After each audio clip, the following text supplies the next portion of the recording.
This is my old GT La Bomba, and probably the bike you see me ride for most of my videos. I got this bike at my 11th birthday and I made my first mountain bike video just 2 months after.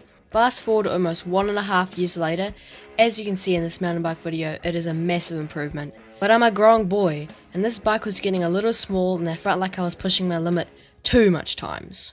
Behold, the Banshee Spitfire 2016.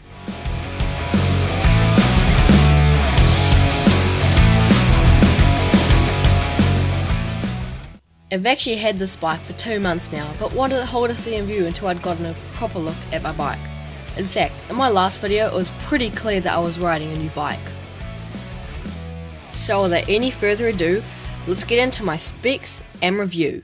As many of you guys probably already know, my frame is a Banshee Spitfire 2016, size medium and coloured red and silver. At the front of my bike, you'll find the RockShox Pike RCT3 with 150mm of travel and a solo air spring. As for my shock, it is a Cane Creek DBL I-line. Speaking of my shock, I recently got it serviced and this is the crap that came out of it.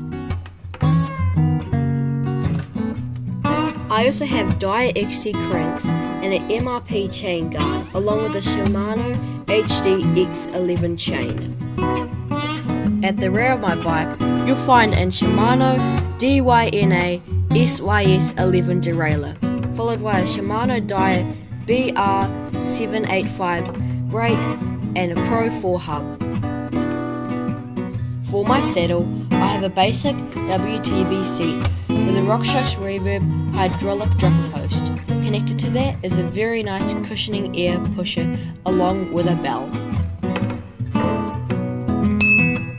Lastly, on my handlebars are dual Shimano Daiya brakes and Shimano DYNA shifters. Also bright and red scaly grips. Holding that together is a Spank hub. Overall, I really like this bike and it is a massive improvement from my GT La Bomba.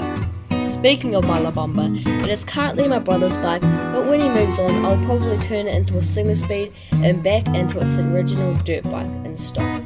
Thanks for coming on my riding roller coaster. Hopefully I can see you again. Peace out.